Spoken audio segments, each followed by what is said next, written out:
This is the Khoodeela television channel being broadcast at 10:30 or 10:30 hours GMT on Thursday, 15th of August 2024. This is being broadcast on the internet under the banner of Babyangelgeronimomanifestoeditions.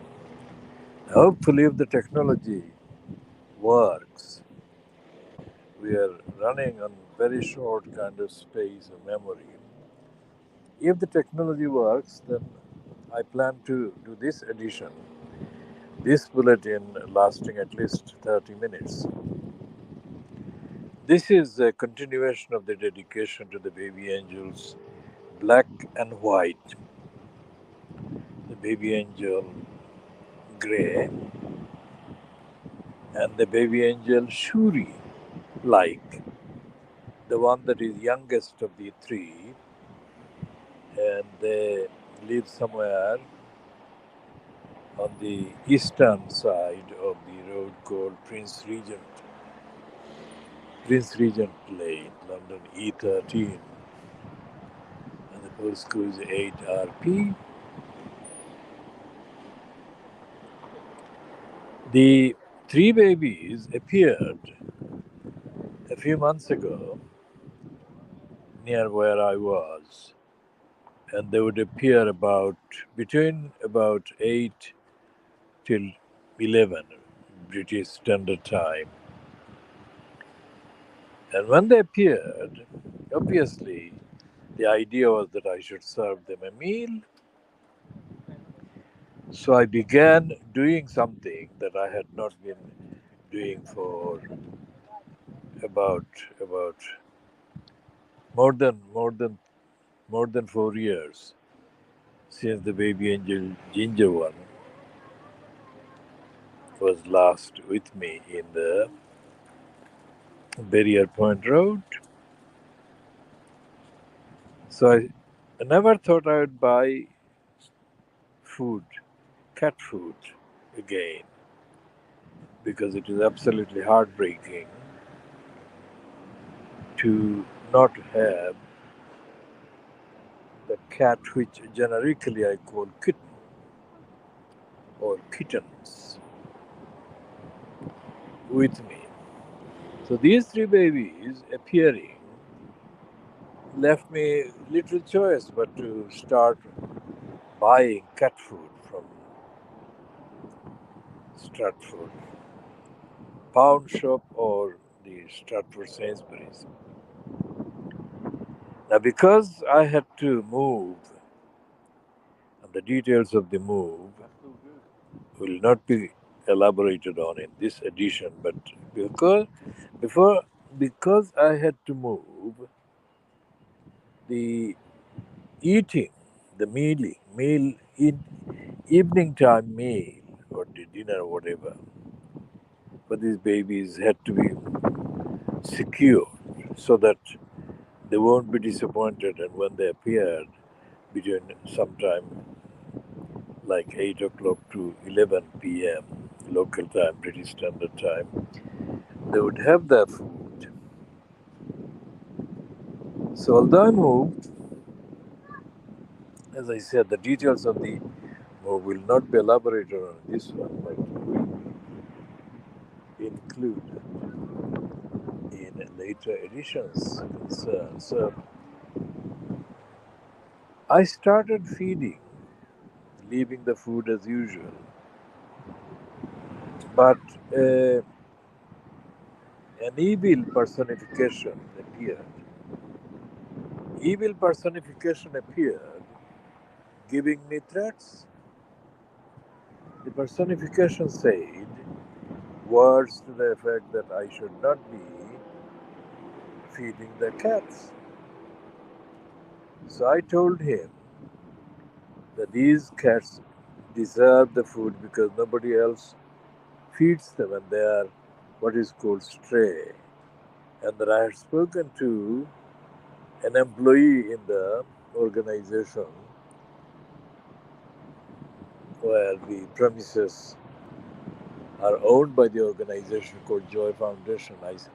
had spoken to an employee called Robert, who had said that that would be okay if I came and fed the cats. And the assumption was that if I took the wrappings of the boxes of cat food away after the meal was finished. But this evil personification would not listen to any of this. A man called Aidan Patrick White, a man called Aidan, Aidan, Aidan Patrick White, had got to know about the various other aspects. And so therefore he made a phone call to the Joy Foundation. And according to his description, the man who answered the phone sounded extremely bureaucratic. These are the two words that Aidan Patrick White said to me. Now, this evilness personified, how do you describe an evilness personified, except as an evilness personified? It is cruel, it is contemptuous, it is cruel to animals, it is cruel to the innocence that is animals, and it is absolutely beyond any rationality, reasonability, whatever. Somebody suggested that I contacted an organization called Celia Hammond Animal Trust. Now, Celia Hammond Animal Trust is not situated far from the Prince Regent Lane. It is situated somewhere in the Barking Road, otherwise known as Canning Town, part of the west of Newark Borough Council. My knowledge of Celia Hammond goes back to at least 1993, when I had to leave New Road E11HE. Now I had 13 kittens. Each one had a name. And a woman that was based in Hastings office of Celia Hammond's Animal Trust. The woman I had met on a previous visit. On the day that these kittens were attacked, on the 10th of November 1993, the woman actually answered the phone when I called, and she said that she had talked to Celia Hammond herself, who was driving towards the location E11HE. Again, the actual details of the nervousness, the horror, the shock experienced by each of the 13 kittens is beyond description in a broadcast like this one, because I'd have to be seated more comfortably, more securely, for me to give the description on the record.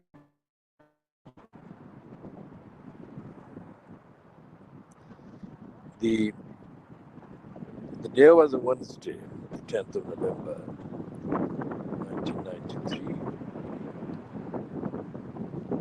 and I had been to a place called the Shoreditch County Court. And the Shoreditch County Court is probably the worst named county court in all of England.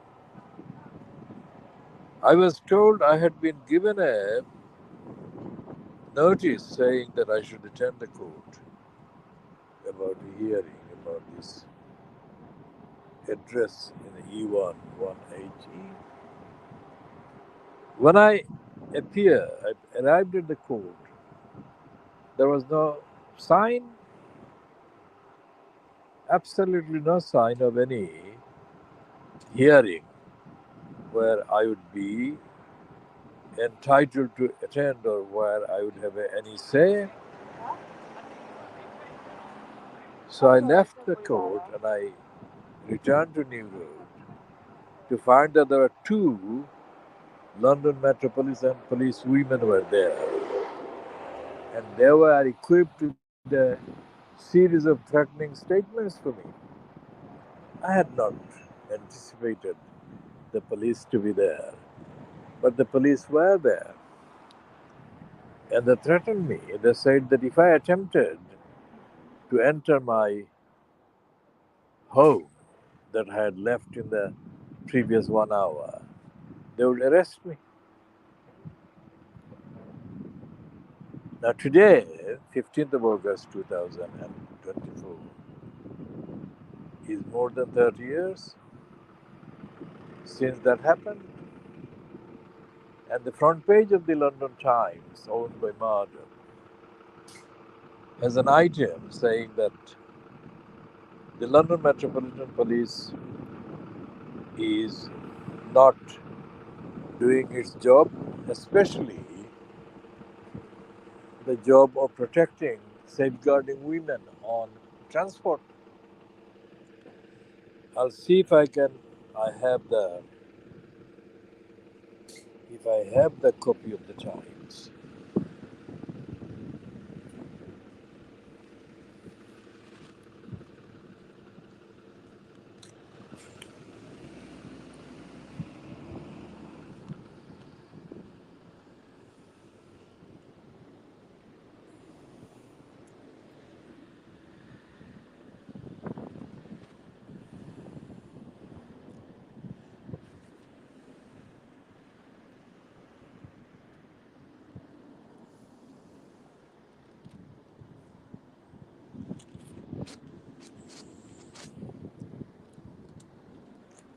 This is the Times newspaper. It's Thursday, the 15th of August 2024, thetimes.com. And the serial number is 74488. And the main front page item is Don't Rush in New Laws for Workers. Bosses warn. Reina risks causing real damage to economy. That is Geraldine Scott, senior political correspondent. And the front page is about Angela Rayner, the Deputy Prime Minister, and Jonathan Reynolds, the Business Secretary, are the subject of the attack piece on these Times on behalf of the business leaders. Now, the front page on the right side of the column, is a piece headed Inspectorate raises serious concerns over Met Police. And its byline to Matt Dayton, Home Affairs Editor. David Wood, crime correspondent. Wood is spelled with an E at the end. Britain's biggest police force is still failing to protect women and girls 2 years after being put into special measures following the rape and murder of Sarah Aberard. Now, this is a false, very misleading, and a very racist paragraph, an item, because the police is refusing to protect men, women, and children of African and Asian descent and origins, and especially Muslim women and men, and so on. So the heading should have been, or the item should have been about the Britain's biggest police force is still failing or refusing to protect people that it ought to protect and it ought to safeguard, especially and including Muslims and women and others. In other words, the London Metropolitan Police is unfit for purpose, is dysfunctional, and it is not working. That is how it should be, but it doesn't say any of those things. It says an official inspection uncovered serious concerns about the Metropolitan Police. Reading that again because I misread one word. An official inspection uncovered serious concerns about how the Metropolitan Police investigate crime, including evidence that victims are being put at risk by its failure to safely manage sex offenders and domestic abusers. Her Majesty's Inspectorate of Constabulary (HMIC) cited examples of officers giving sex offenders notice of home visits, allowing sex offenders to conceal mobile phones and laptops. They may be banned from possessing. Official guidance states that visits should be unannounced, etc., etc. Now, those two police women, white police women, that were outside my address, New Road, London E1 1HE, on Wednesday, the 10th of November 1993, when I arrived back from the wrongly directed journey to the Shoreditch County Court.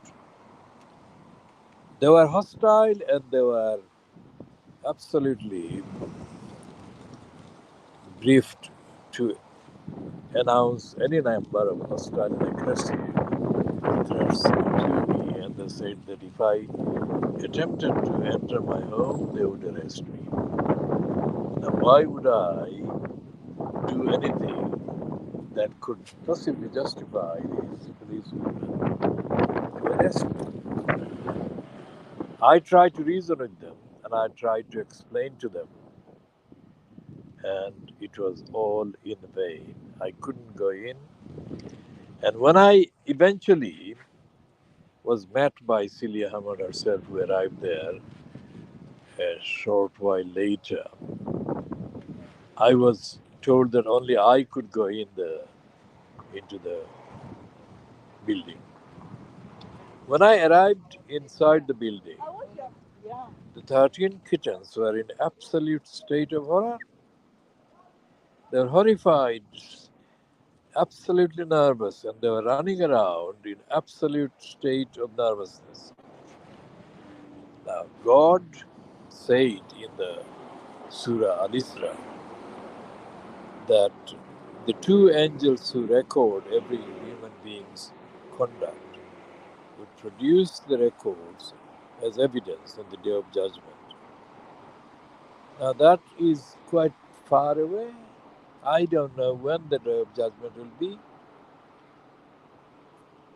But in the meantime, there was nothing on the face of the earth, there is nothing on the planet that can deliver any kind of safety, any kind of peace, any kind of security to these babies, the nervous ones. So that was in November 1993. Now today is the 15th of August 2024. I'm talking about the three baby kittens. One is called black and white, one is called grey, and one is called, let's say, the Shuri-like baby one that kind of flies about because it's young, so it's younger than the other two. So it flies about and it doesn't stay still. I mean, it just plays a lot. Now, for the last, 9, 10, 11, 12, 13.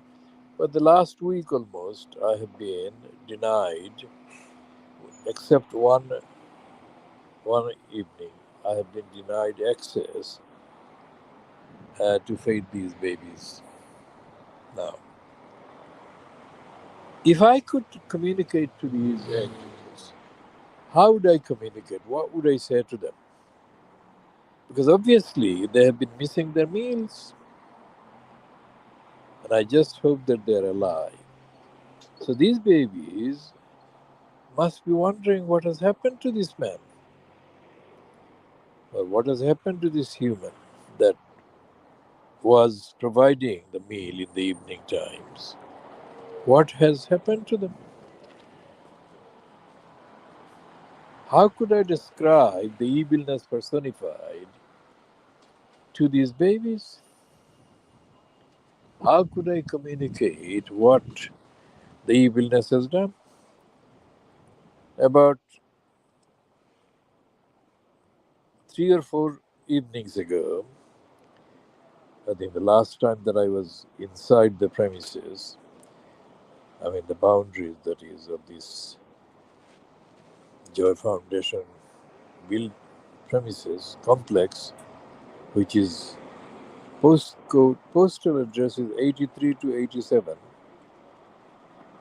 Prince Regent Lane, London E 138 RP, R for Robert and P for Peter. When I was there, the evilness personified rushed outside of the thing called porter cabin and headed to where I was sitting outside in front of the closed flat that used to be my so-called home, 21D, Belgrave with a DE, Belgrave Court, London E 138RP. He arrived there as if he had all the legitimacy and all the authority and all the morality that can be conferred on any human being by any legitimate source of authority. And he commanded, he said that he had told Michael. The Michael is actually the day-to-day de facto chief operative of the organization called the Joy Foundation. And he is, I most recently discovered, accidentally, somebody told me that he is the son of the woman called Jane. So this evilness personification, evil personified, said to me that he said he told Michael not to allow me in, not to allow me to feed the kittens at all. Now this man who is the evilness personified was described by Aidan Patrick White as having self-described himself to Aidan Patrick White on that occasion when Aidan Patrick White did speak to him on the telephone as being too beneath the power structure to allow me inside the flat. He didn't. And yet here he was reversing all of that and claiming authority over the de facto chief executive and saying or recalling that he had told Michael not to let me in inside the premises, not the premises of the room or the flat, but the compound, let's say, of the Joy Foundation, which is situated opposite the Newham Sixth Form College, opposite the Newham Sixth College on the opposite side of the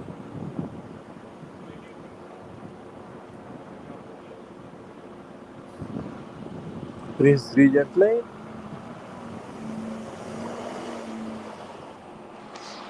So, what do I tell the kittens? What has happened to their meal? As this man was giving the commands for me to leave, the grey one was struggling to get in. That is, the grey one was trying to climb into the compound from another side because they don't have a home of their own. He was coming from wherever he was during the day or the previous hours, and he was struggling to get inside the compound so that he would reach the food.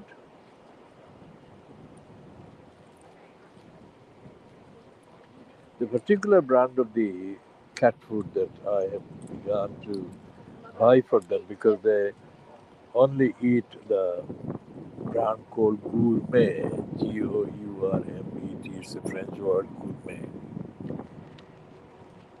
And I tried to go into the space outside of the porter cabin, and this evilness personified said that you won't let me finish giving the pouches. The pouches, I was carrying about 10 pouches there by that time, and he would not let me dish out the pouches, the contents of the pouches. And he is, how do you describe somebody who is absolute evilness personified? I mean, he hasn't got any legitimacy, he hasn't got any morality, he hasn't got any compassion, he hasn't got any kindness about him. So, how do you pronounce, how do you actually describe somebody like that? Somebody of that description, not like, the word like doesn't apply.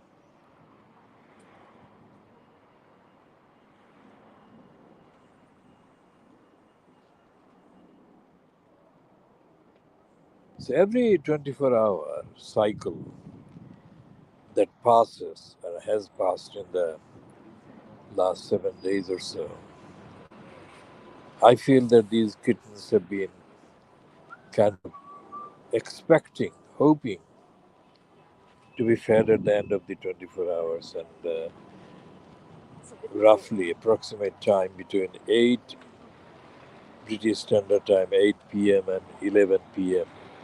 British Standard Time in the evening.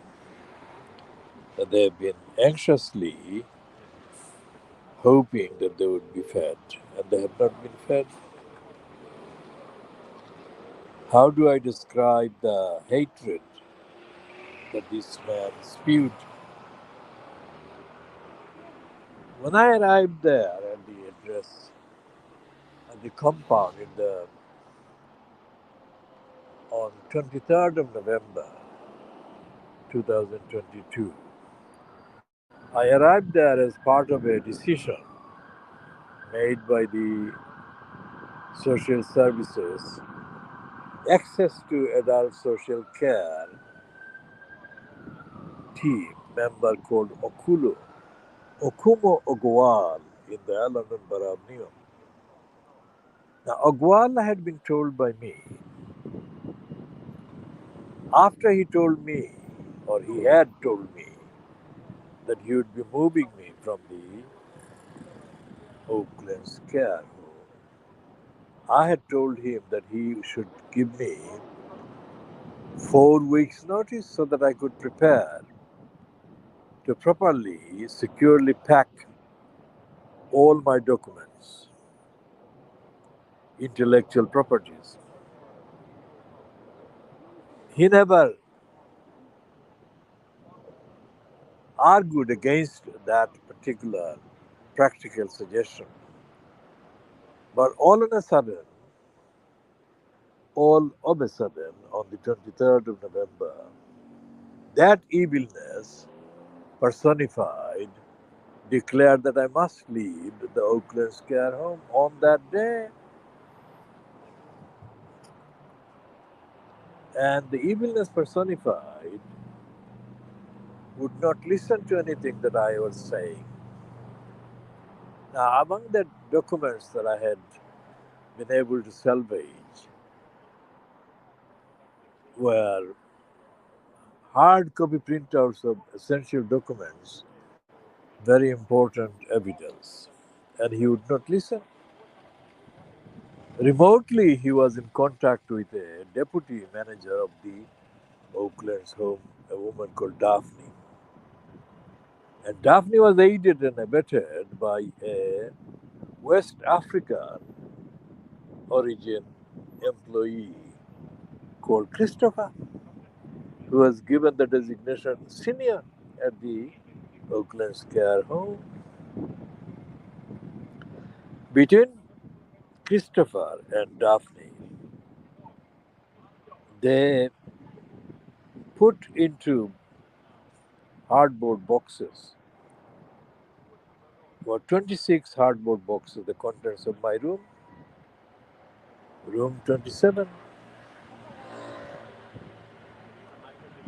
And it was impossible from the way that Christopher would label to know which of the 26 boxes had what contents.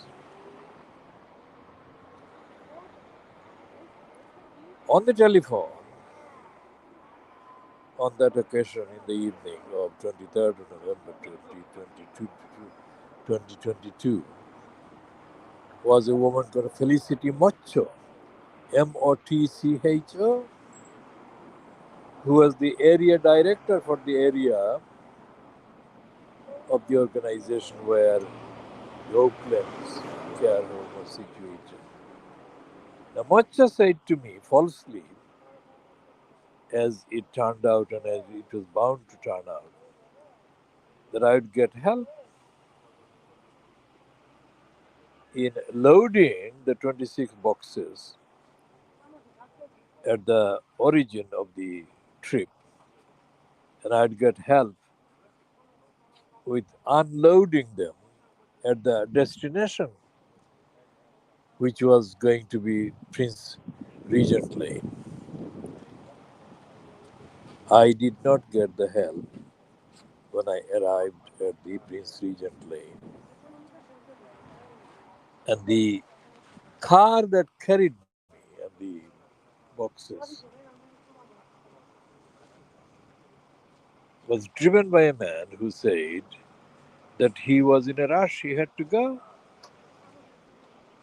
And I barely had time, he gave me barely any time to take the 26 boxes out of the back of the car. When the boxes were put on the floor outside what is called the porter cabin in the Joy Foundation, it turned out that there was nobody because Felicity Mocho had said that there would be help at the grandly titled word foundation. There was nobody. There was no one going that gave any help whatsoever. Now, with four fingers on the right hand, I'm a right-handed person, injured, which is why I was in the hospital.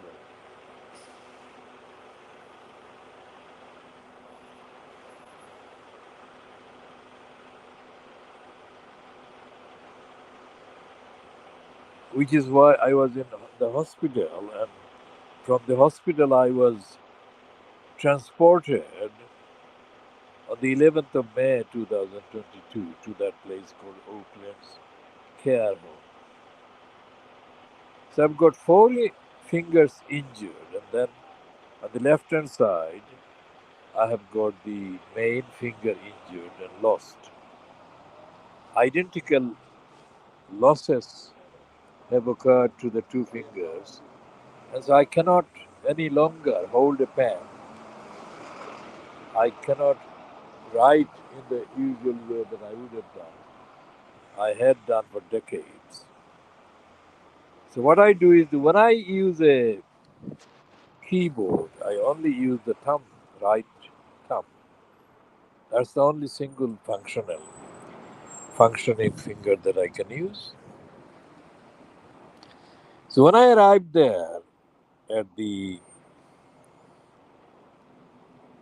Prince Regent Lane address, and the cab that carried the stuff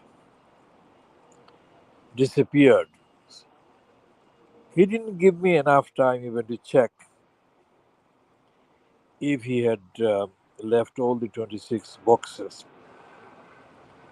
When he disappeared, I was faced with these 26 boxes, let's say, outside the thing called porter cabin. And I couldn't actually even count and check the contents of these boxes. Instead, I was faced with or met by this evilness personified, the very same one that Adrian Patrick White had described as extremely bureaucratic. This evilness said that there was no help whatsoever. This evilness said that I had to physically carry all the 26 boxes manually to the room 21D, Belgrave Court.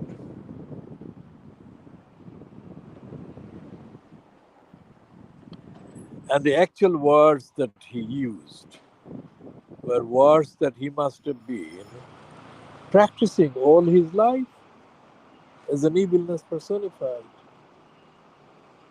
These words were intended to mock, to taunt, to ridicule anyone that he was addressing.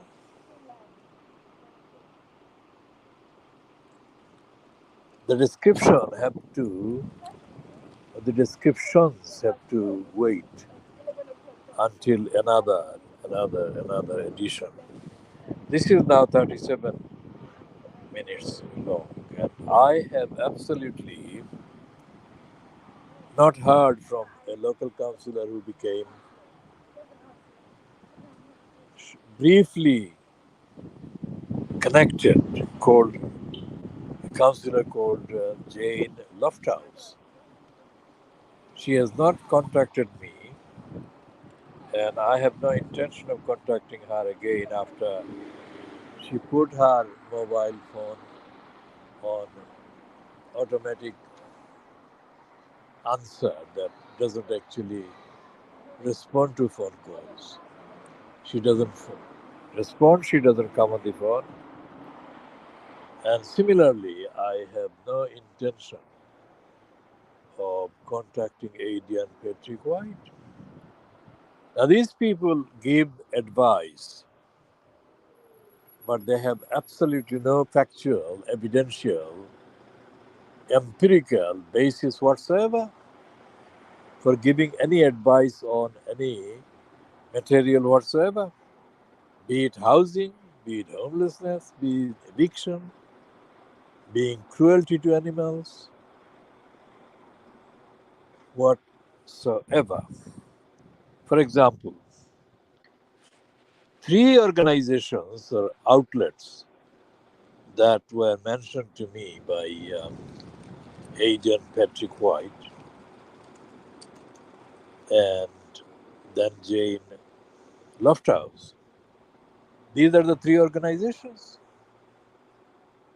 One was the what is called Stratford Housing Hub, a complete, absolute useless joke.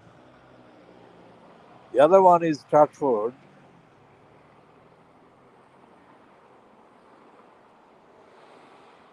It's a housing center, the community center, situated off the Gibbons Road exit of the Stratford Railway Network or Underground Network. And the other is the Community Links, based in the Barking Road in the Kennington area. Now, this is the place where on Monday, the 12th of November 2018, the then visiting United Nations Special Envoy, Professor so called Philip Alston, was attending a meeting, I think attended by about 150 to 100 people, where these people were giving allegedly evidence about the various extents and various evidence of hardship and poverty and homelessness being experienced by people in New York. And spoke, the woman that spoke at the meeting about her having approached, I've discussed this in previous editions, but this woman approached the Newham Council's social service personnel. I would say that from the description, it was the adult social care people. And according to her recollection at that meeting, held on the 12th of November 2018, she was denied any help when she was escaping an abusive partner and desperately needed help overnight to survive the night. These adult social care people, notice the words adult social care, all of those are lies. They said they couldn't help her. This was reported on the online independent.co.uk by the social affairs correspondent at the time who was present at the meeting, May Bullman. And the heading said that the mother describes how she was made to survive on drinking the milk that had been meant for her child, the baby. Upon hearing that at the meeting, Roxana Fiaz, who had been elected for the first time as mayor at the expense of Neewa in May 2018, the June, July, August, September, October, November, 7 months on. She had been elected 7 months previously.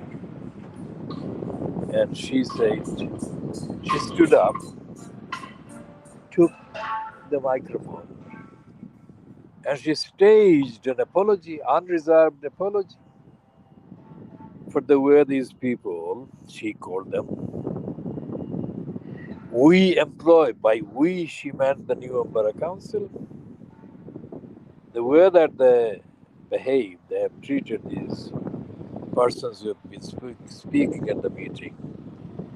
She was speaking on the 12th of November 2018, so that was the date when she spoke.